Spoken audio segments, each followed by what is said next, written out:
आपकी जानकारी के लिए मैं और एक बात बताना चाहता हूँ कि इसमें जो नीडल्स यूज़ होती है वो थोड़ा सा समझ लीजिए। 23 नंबर, 25 नंबर, 27 नंबर, ये तीनों बारीक सुइयाँ हैं। पहले तो 23 नंबर का काफ़ी इस्तेमाल होता था, लेकिन अभी नहीं होता, क्योंकि कभी कभी पोस्ट स्पाइनल हेडेक होता है। ये भी एक कॉम्प्लिकेशन है, लेकिन बहुत माइल्ड है। 3 से 10% केसेस में ये होता है, बाकी मैक्सिमम लोगों में इसकी प्रॉब्लम नहीं होती। इस बारे में भी हम बाद में चर्चा करेंगे, अदर वीडियो में मैं ये बात बता दूंगा। इसका इफेक्ट कितनी देर तक रहता है, ये भी सवाल काफ़ी इम्पोर्टेंट है। इसका इफेक्ट 2 से 2.5 घंटे तक आराम से रहता है। आराम से मतलब आराम से जो प्रोसीजर हो सके। 2.5 घंटे के बाद इसका असर उतरना चालू हो जाता है, आपके पैरों में थोड़ा सा फील होना चालू हो जाता है। उस वजह से ऑपरेशन मुश्किल हो सकता है। लेकिन जो भी ऑपरेशन 2 घंटे के अंदर ख़त्म हो रहा है, और जो मैंने अभी आपको इसके पहले जो बताए, वो सभी ऐसे ऑपरेशन है जो 2 घंटे के अंदर ख़त्म हो जाते हैं। और इसीलिए ये एनेस्थीसिया काफ़ी हद तक ठीक है। और डरिए नहीं, फिर भी बता रहा हूँ। अगर आपको ऐसा लग रहा कि नहीं हुआ तो 2 घंटे में कुछ नहीं होगा। आपको उसके बाद एक्सटेंड किया जाएगा जनरल एनेस्थीसिया में, आपको बिल्कुल पता नहीं चलेगा। इसलिए एनेस्थीसिया के बारे में तो आप डरो नहीं कि अभी 2 घंटे में बोले डॉक्टर ने मेरा 3 घंटे ऑपरेशन चला तो क्या होगा, कैसे होगा, ऐसा कुछ नहीं। ये इतना बातें सोचने की नहीं है आपको, अगर आप ऑपरेशन के लिए तैयारी कर रहे हो। इसका पूरा इफेक्ट कब उतरता है? पूरा इफेक्ट उतरने को 6 घंटे लग सकते हैं। 6 घंटे लग सकते हैं, इसका मतलब ये नहीं कि आपको 6 घंटे ही लगेंगे। हो सकता है 8 घंटे भी लगे, 10 घंटे भी लगे, या किसी का तो 4-5 घंटे में ही पूरा उतर जाता है। लेकिन पूरा उतरता जरूर है। तब तक आपके पैर नहीं हिलेंगे, आप लेटे रहेंगे, आपके पैर नहीं हिलेंगे। आपको सिर्फ थोड़ा सा महसूस हो सकता है, जब एनेस्थीसिया उतरता है तो थोड़ा सा महसूस होने लगेगा, लेकिन आपके पैर नहीं हिलेंगे। धीरे धीरे आपका पावर पूरा उतरेगा, और उसके बाद फिर आप थोड़ा सा खड़ा हो सकते हैं, या खड़े होकर पेशाब करने की कोशिश कर सकते हैं, या जो भी है। ठीक है। ऑपरेशन के पहले और ऑपरेशन के बाद की क्या प्रिकॉशन है?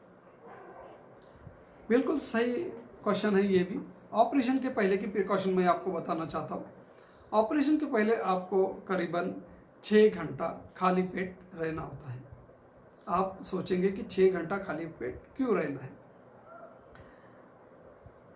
क्योंकि ये एनेस्थीसिया में आपको उल्टी होने के चांसेस हैं।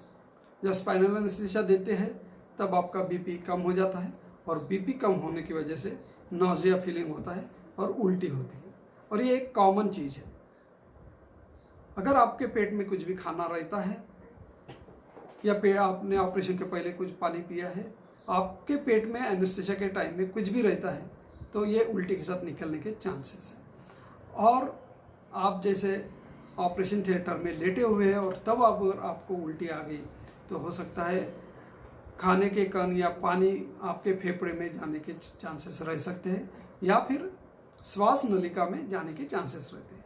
और इसीलिए हम स्ट्रिक्टली पेशेंट को कहते हैं कि बिल्कुल कुछ भी खाना नहीं, पीना नहीं, चाय बिस्किट कुछ भी नहीं। ऑपरेशन के 6 घंटे पहले कुछ भी लेना नहीं है, आपको बिल्कुल खाली पेट ही रहना है। और इसीलिए हम हर पेशेंट को कम से कम 6 घंटे पहले भर्ती करते हैं, ताकि हमारे सामने वो कुछ भी खाए पिए नहीं। हम उसको इंजेक्शन, सलाइन सब चालू कर देते हैं, उस वजह से उसकी केयर हो जाती है। अदरवाइज अगर पेशेंट घर में रहता है और बराबर ऑपरेशन के 2 घंटे पहले आता है और आपको झूठ कहता है कि मैंने तो कुछ नहीं खाया, तो हमारे लिए बहुत दिक्कत की बात है, और आपके लिए भी दिक्कत की बात है। इसलिए डॉक्टर से झूठ ना बोलिए। अगर आपने इस डर से झूठ बोला कि मेरा ऑपरेशन पोस्टपोन हो जाएगा, फिर पता नहीं कब की डेट मिलेंगी, क्या होगा क्या नहीं, ऐसा कुछ सोचिए मत। अगर आपको 6 घंटे खाली पेट रहना है तो खाली पेट रहना ही है। अगर आपको घर में खाली पेट रहने के चांसेस नहीं लगते, गलती से कुछ खाने पीने के चांसेस लगते हैं, तो आप हॉस्पिटल में भर्ती हो जाएंगे। ये छोटे बच्चों को लिए भी लागू है। छोटे बच्चों में जनरली हम 4 घंटे तक पकड़ सकते हैं, क्योंकि उनका पेट 4 घंटे में खाली हो जाएगा। जनरली अगर पेट खाली होने का टाइमिंग देखा जाए तो 2 से 3 घंटा मैक्सिमम बोल सकते हैं, लेकिन फिर भी एक्स्ट्रा 3 घंटा हम ले देंगे। ऑपरेशन के बाद ऑपरेशन के बाद जब आपको शिफ्ट करेंगे आपके बेड पर, तब आपको महसूस नहीं होगा, आप चल फिर नहीं सकते, आपको तो उठा के लेके जाएंगे। उसके बाद धीरे धीरे धीरे धीरे आपके पैर में हलचल आपको महसूस होगी और 6 घंटे में पूरी हलचल महसूस हो सकती है, पावर आ सकता है, आप खड़े हो सकते हैं। पावर यानी पैर में खड़े होने का पावर। ऑपरेशन के बाद भी 6 घंटे तक आपको कुछ भी खाना पीना नहीं है, पानी चाय बिस्किट नहीं लेना है जब तक डॉक्टर नहीं बोले। 6 घंटे एक मिनिमम बता रहा हूँ।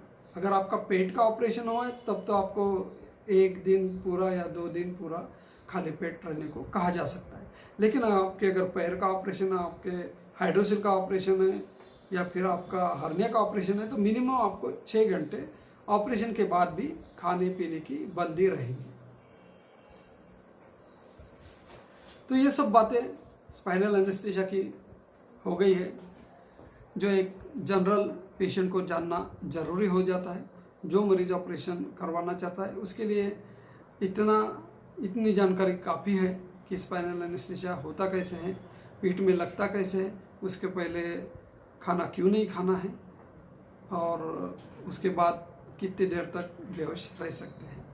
हाँ, एक बात नोट कर लीजिए, आप जैसे वार्ड में शिफ्ट हो जाएंगे वैसे आप पूरे होश में रहेंगे, आप अपने परिवार के साथ बात कर सकेंगे और आपका परिवार आपको देख के काफ़ी राहत महसूस करेगा कि आप बेहोश नहीं हैं, आप अच्छे से बातचीत कर रहे हैं और उस वजह से उनका टेंशन काफ़ी हद तक कम हो जाता है।